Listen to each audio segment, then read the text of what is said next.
Adjusting and coming to terms with a life after rugby and any professional sport for that matter is not exclusively reserved to elite athletes. It can have a significant effect on anyone who has experienced the thrills, the challenges and the rewards that come from a career in professional sport and then finds themselves out in the cold. Someone who is all too familiar with this is former General Manager of Communications at the South African Rugby Union, Anthony Mackaiser. Anthony, it's such a great pleasure to have you join us here at the Rugby Business Network. Thank you for giving up some of your time. Thanks.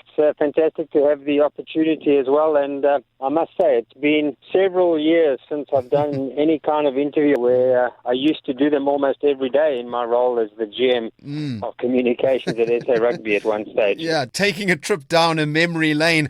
Well, Anthony, let's go back first to the very start. Before your time at South African Rugby Union, you studied and you became a qualified journalist. What interested you about this career, and did you want to be a sports journalist specifically? People in general who like, action and socialization and that sort of stuff tend to gravitate towards sport.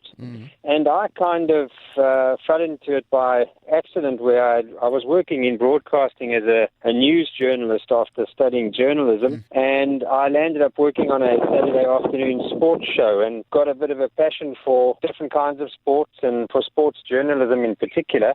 From there, I was able to make a career move that saw me move into a full-time sports broadcasting role, and everything just developed from there, and it kind of determined my career path for the next 10 to 15 years. Well, your qualifications and your experience, they played somewhat of a big part in you becoming employed full-time by South African Rugby Union from 1997, and you had quite a spectacular career during your many years there. What were some of the standout memories for you at the union? Well, I think the opportunity to get to work for South African Rugby Union in the first instance was a fantastic one.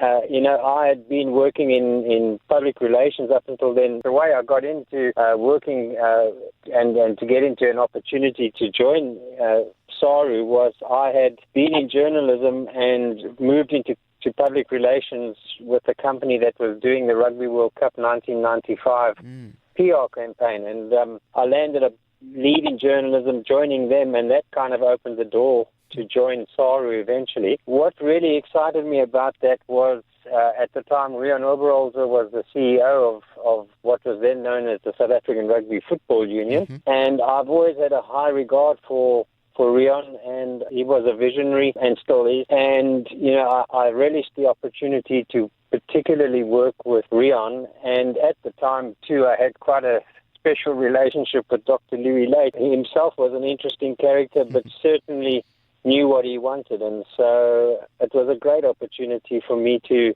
go into what was then a newly professional organization and start putting in some really good communications, marketing and PR structures and build a really strong team that could take the game into the professional era. Well, you weren't just the head of communications at SA Rugby, but for a few years you also managed the strategic communications and media for the actual Springboks. What did that role entail, and how did it compare with your previous position of General Manager of Communications? That's quite an interesting story, how I actually landed up being the strategic comms manager for the team. Those who listen to and who follow South African rugby quite closely and who know some of the history will know that controversy is not far from SA Rugby at any given time. At the time, people who remember the Staldraat incident with the Springboks at the 2003 World Cup in Australia, the communications manager at the time resigned as a result of the fallout after Staldraat, and I was kind of thrown into the deep end, so to speak. I was kind of seconded from my management role into working with the Springboks for the Rugby World Cup. Once you have the taste of working with a team and a high-performing team and in that environment, it becomes quite addictive. It certainly is a role that you can't do endlessly, but once you're in there and you start, you actually, even if it is a stressful environment and even if there are crises floating around, the excitement and the thrill of working in that environment just becomes really, really infectious, and I really loved working in that environment despite all the pressures. Yeah, it could have been a very stressful situation to be in, I can only imagine. Well, speaking of the pressures, Anthony, with the Springboks and the Union, you got to experience being involved with the 3 Rugby World Cups and a number of international fixtures over that time. Being in that environment with the national team, what were some of the feelings that you got to experience being so close with the players, yet not actually being one of them that had to run out onto the field? It's quite interesting because when you're on the management, it's as if you could be running out on the field. And I think despite all its troubles that South African rugby has had in the past, when the Springbok team runs onto the field, they do so as one, and the management, as well, when they band together and sing the anthem, it's really that pride swelling up in your heart. And if the team takes a loss, you're just as disappointed as the players would be, because you do take it all personally. You celebrate the wins, but the losses are times for reflection, and you all kind of drown your sorrows, sometimes literally, when the team goes down. So I guess the beauty of being on the management is, you didn't have to hit the training ground the Monday after losing the test and be given a really good working over. You could stand and watch it from the sidelines. Well, from those nostalgic moments to the opposite end of the scale now, what would you say you disliked the most from your job at SA Rugby? It's hard to say. I think one of the things, though, would be the politicization of the game. And I think it was not only the obvious politicization in a country like South Africa, but even the small union, big union politics that went on, in the 1990s and early 2000s, where the smaller unions held so much political power because they could vote collectively. You used to have a lot of infighting and backstabbing going on at the highest levels of the game. And being, manager of communications, you used to get a lot of informers around who, would walk out of a executive committee meeting and were unhappy with decisions that they didn't agree with, or if they didn't get their way. And they would phone their journalist friends, and the next day or the same afternoon, it would be in the media. And so then we would have to go into damage control, and we'd have to then start explaining, what it was, what the issue at hand was, and really have to be on our toes. So I think that was one of the things that perhaps was a frustration. Wow, very interesting. Well, Anthony, your time at SA Rugby, it came to an end in 2011, but you went on to become communications and marketing manager at SANZAR, which obviously owns the Super Rugby and Rugby Championship brands, and you had to relocate to Australia because of that. Did SA Rugby in any way force you out of your position after so many years of service, and did you view your job at SANZAR as a step up in your career? So there was interesting circumstances around how I went from being at SA Rugby or with the Springboks to SANZAR. In 2005, as general manager of communications at SA Rugby Union, due to that infighting that I spoke of, there was a palace revolution when a new president came in, and it was they almost came in and overthrew the previous management. And that was a time where Rion, as CEO, decided to move on because of the changes up in the elected leadership. And I was moved out and decided to take a severance package from the union, because I saw it as an opportunity after 7 years to perhaps go on my own, and that's what I did. So I set up an agency, and I worked on my own for 5 years, servicing a lot of clients that were clients of South African Rugby, like their key sponsors, and I did quite a lot of consulting to South African Rugby Union too, working on tournaments. And then I landed the Springbok team as a client in 2008 when Peter de Villiers became coach. I'd always had a fairly good relationship with Peter from his days as under-19 and under-21 coach. So we had a good relationship, and he asked me if I'd like to get involved, which I did. For 2 years, I worked with the Springboks in the build-up to the 2011 World Cup.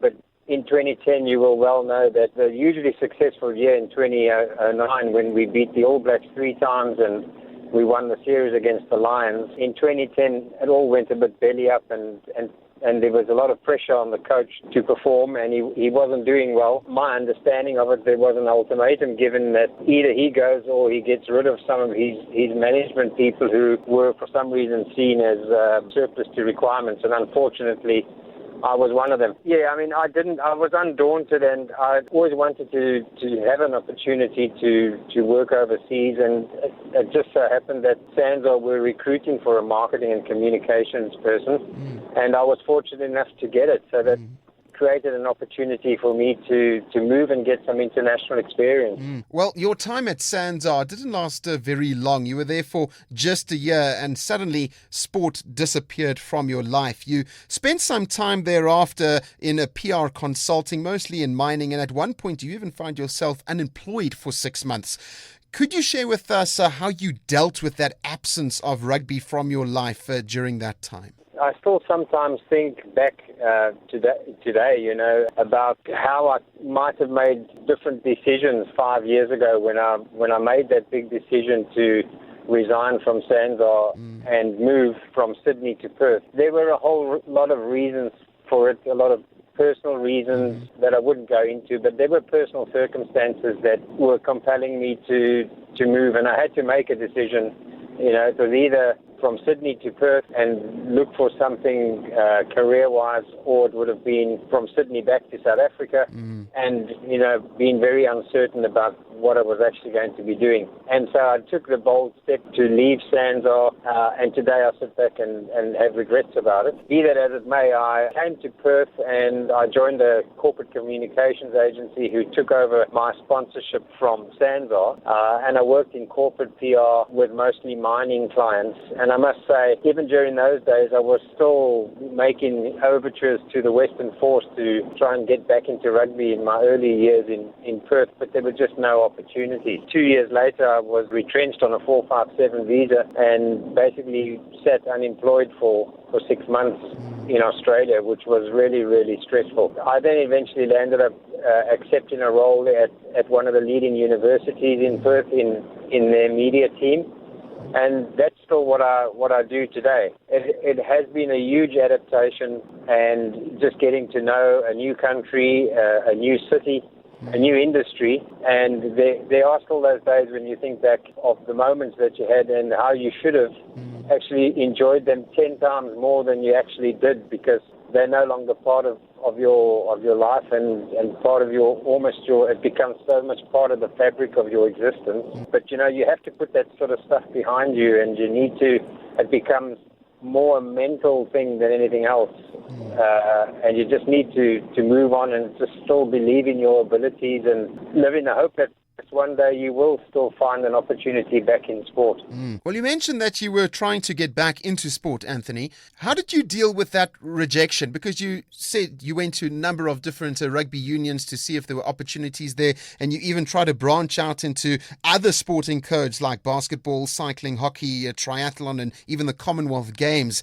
How did you deal with that? And are you perhaps in the wrong country where opportunities are not readily available? I think it's a combination of things. I said to people, I applied for jobs in almost every sport that exists in WA. And without being too critical, I think that the Australian sports administrations have a really, really certain way that they manage things. They're very process-driven. They don't tend to divert too much from their default position, and I think perhaps the situation was that they couldn't see if you applied for a job in basketball, for instance, or in AFL, that the skills you had honed in rugby union could be transferred and applied and even bring in new ideas to their sport. It was a case of either you have basketball experience and a basketball network, or you don't get the job.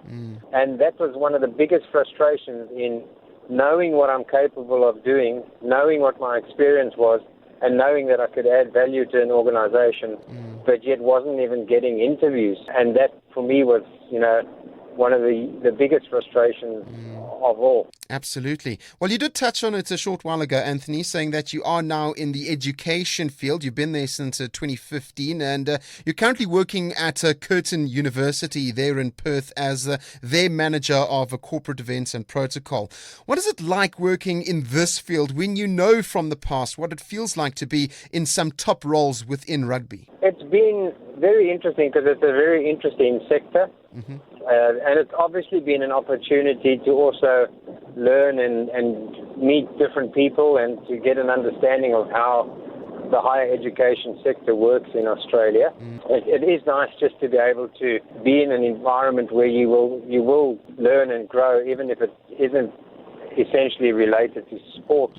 But it is stimulating nevertheless. I'm happy I have job satisfaction, but once you've worked in sport and you've got that in your blood, it becomes really, really difficult. You will always want to go back at some stage. So true, and some might even try compare it to losing a child. That's how much of an absence it creates in one's life. Well, Anthony, actually recently in September of this year, you have gotten back into sport in a certain way. You are also a marketing and a sales consultant now at HeadSmart Sports Concussion Program. Tell us a bit more about this company, and have you enjoyed what you've been doing so far over these past few months? It's basically a point of entry for the management of concussion. So essentially it's a tool that is similar to what is used in professional sport. When someone has a head injury and they have to go off the field to do the concussion test. HeadSmart really takes this down to community level, and it's basically a tool that can be used by schools and clubs to do exactly the same thing at their level. So they provide education to schools and clubs around concussion and concussion management. The key thing that they do is they work with clubs and they work with schools to do baseline testing of all their athletes who are playing contact sports. So the idea is if you sign up a school or club, they elect a certain number or a group of athletes that they want to have baseline cognitive tests done on, which then gives you that benchmark so that down the track, if a player is suspected of being concussed, they have a benchmark to measure it against to actually determine the level of concussion. HeadSmart works then with the school or the club that has the product in place to be able to put in place steps and mechanisms to get that player back. Firstly, if it's a schoolboy, for instance, to get them back to classes and back to just normal day-to-day life so that they can function properly, and then manage their return to sport through providing the relative advice and things like that. So it's a really, really clever and straightforward community-based program that ultimate goal is to make people aware of the impact of concussion and to make sure there can be a quick response mechanism when the player is suspected of being concussed. Wow, well, it sounds like a fantastic company that you've got yourself involved there now. Well, having been around professional rugby players for many years in the past, Anthony, you would know and you'd be aware of the often daunting career transition that players experience when they retire from the sport. You have had to experience a transition of your own in many ways. What are some of the biggest lessons you feel that you have learned along the way to try help you cope with your life after rugby? The most important thing is to surround yourself with positive people who understand where you've been and where you are at your exact moment in time. It's really about keeping a positive attitude, because I think what happens is, and I can imagine for a player having the world at his feet one day and the next day he wakes up and there's nothing. It is really about being mentally strong and keeping a positive mental attitude and realizing that by not having that part in your life doesn't make you a lesser human being, doesn't make you all of a sudden lose the skills that were valued and cherished. You still have what you are, and you still need to learn then to apply those skills and that knowledge to whatever situation you may be in. A key as well for me is to have an entrepreneurial spirit. A player who already has a reputation and is well known in the marketplace could, through some very clever entrepreneurship, build a career for himself that's linked to sport, even though he's not actively playing sport, and ensuring you keep your network in place, which is where I think I fell behind because I moved countries and I didn't have enough time at SANZAR in Sydney to build a really good network.